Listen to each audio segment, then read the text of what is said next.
बालाघाटच्या कुशीतील 1400 वर्षापूर्वीचं श्री रामतीर्थ देवस्थान म्हणजे प्रभू रामचंद्राचा लंकेच्या प्रवासादरम्यान इथं मुक्काम, साधू संतांसह महात्म्यांनी या ठिकाणी केला तप. ते ठिकाण म्हणजे ऐतिहासिक धाराशिव जिल्ह्यातील नळदुर्ग शहरापासून जवळ असलेलं रामतीर्थ. इथं श्री रामनवमीच्या पवित्र सणानिमित्त उत्साहामध्ये हा सण साजरा करण्यात आला. प्रभू रामचंद्राचा आशीर्वाद आपणा सर्वांवर राहो, जीवनामध्ये सत्य, धैर्य आणि शांती नांदो. मर्यादा पुरुषोत्तमाच्या चरणी नतमस्तक होऊन त्यांचे आदर्श जीवनात उतरवण्याचा संकल्प करूया, अशा यावेळी शुभेच्छा देण्यात आल्या.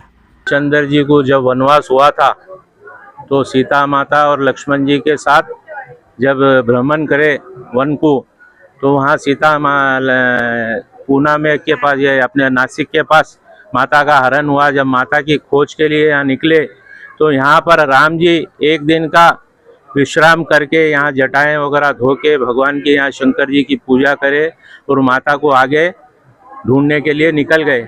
इसलिए यहाँ का महत्व बहुत है. और दोबारा जब रावण को मार के जीतने के बाद जब माता जी को के साथ यहाँ पे वापस आए, हिंदुस्तान में ऐसे दो स्थान है जो यहाँ पे, एक है और एक दूसरा मेरे को नाम पता नहीं है. वहाँ पे यहाँ के 2 बार भगवान का स्थानिध्य हुआ. यहाँ पे शरण उनके स्पर्श हुए धरती को, माता को. ये पुण्य भूमि है. और उसके बाद रघुवीर महाराज जो 75-80 साल यहाँ का सेवा करे, उसके बाद मुझे जैसे आदमी पर विश्वास रख के यहाँ का कारभार संभालने के लिए दिए. मैंने पूर्ण 35 साल से भगवान के आशीर्वाद से, गुरु महाराज के आशीर्वाद से श्री रामनवमी, हनुमान जयंती, शिवरात्रि आराम से, आनंद से हो रहा है. यहाँ के गांव वालों का सहयोग भी अच्छा है, सब अच्छे लोग हैं, भक्त लोग. हाँ, मुझे बताइए, ये रामनवमी के मौके पर भक्तों को क्या आह्वान करना चाहेंगे आप? आह्वान यही है, सनातन धर्म के लिए सबके प्रति निष्ठा होना जरूरी है.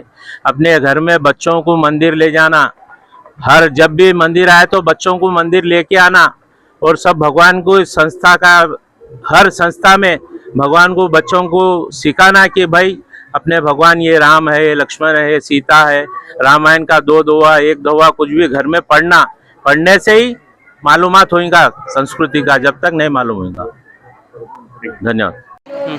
बालाघाटच्या कुशीत वसलेला एकंदरीत ऐतिहासिक नळदुर्ग शहरातील रामतीर्थ मंदिराचं काय महत्त्व आहे आज आपण जाणून घेणार आहोत. एकंदरीत अतिशय उत्साहामध्ये या ठिकाणी रामनवमी साजरी होती. काय एकंदरीत मंदिराची आख्या आहे? प्रभू श्रीरामाच्या पदस्पर्शाने 2 वेळा पावन झालेली भूमी आहे.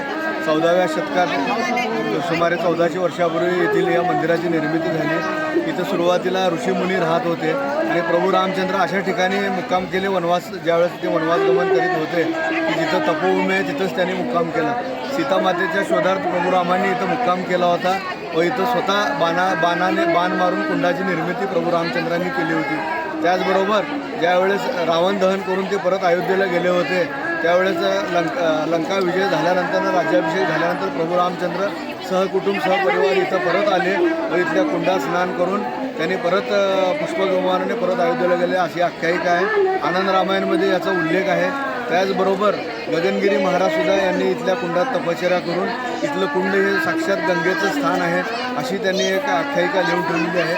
प्रभू रामचंद्र वनवास गमन करीत असताना ज्यावेळेस इथून जात होते त्यावेळेस त्यांच्या पादुकांचे ठसे इथं नदी किनारी उमटलेले आहेत. ते आजसुद्धा आपल्याला इथं पाहायला मिळतात. इथून पुढेच त्यांनी प्रभू रामचंद्रांनी मुक्काम करून इथून पुढे त्यांनी मार्गक्रमण केलेलं आहे. इथं रघुवीर महाराज हे हरियाणा स्थित महाराज होते. त्यांना वयाच्या 16 वर्षी साक्षात्कार झाला. त्यांनी इथं येऊन त्यांनी या मंदिराची सेवा केली, या मंदिराचा जीर्णोद्धार केला व वयाच्या 80व्या वर्षापर्यंत त्यांनी या मंदिरात सेवा दिली. त्यांच्या पश्चात विष्णू महाराज शर्मा हैदराबाद स्थित महंत आहेत, या मंदिराचे महंत आहेत. त्यांच्या मार्गदर्शनाखाली इथे विविध कार्यक्रम, राम जन्मोत्सव, हनुमान जन्मोत्सव, त्याचबरोबर महाशिवरात्रीचा उत्सव, त्याचबरोबर विविध असे वर्षभर उत्सव येथे साजरे होतात. नळदुर्ग उस्मानाबाद जिल्ह्यातील असं एक ठिकाण आहे की इथं दर शनिवारी हनुमान चालीसा पठणाचा कार्यक्रम होतो. जवळपास 1000 ते 1200 भाविक येथे उपस्थित असतात. याचबरोबर एकंदरीत उत्सव जी अतिशय आनंद या ठिकाणी साजरा होताना पाहायला मिळते. भक्तांना काय आव्हान करणार? भक्तांना मी हेच आवाहन करतो की हे ऐतिहासिक मंदिर आहे, या मंदिरात दर्शनाचा त्यांनी लाभ घ्यावा व प्रभू रामचंद्राचं जीवन त्यांनी अंगीकारावं. जसं प्रभू रामचंद्रांनी जसं जीवन व्यतीत केलं, त्यांचा आदर्श घेऊन त्याप्रमाणे लोकांनी सद्भावने, बंधुभावाने व प्रेमाने एकमेकाशी वागून या ऐतिहासिक मंदिरात येथे येऊन इथल्या दर्शनाचा व इथल्या पवित्र स्थळाची अनुभूती घ्यावी ही विनंती करतो. बालाघाटच्या कुशीतला एक डोंगरातला एकंदरीत पाहायला गेलं तर इथे ऐतिहासिक जी महत्त्व आहे हे महत्त्व जाणून घेण्याचं भक्तांना या ठिकाणी आव्हान करणार आहे. व्हिडिओ जर्नलिस्ट अजित चव्हाणसह आयुब शेख, NTV न्यूज मराठी, तुळजापूर, धाराशिव. प्रतिनिधी अय्यूब शेख, तुळजापूर, धाराशिव, NTV न्यूज मराठी.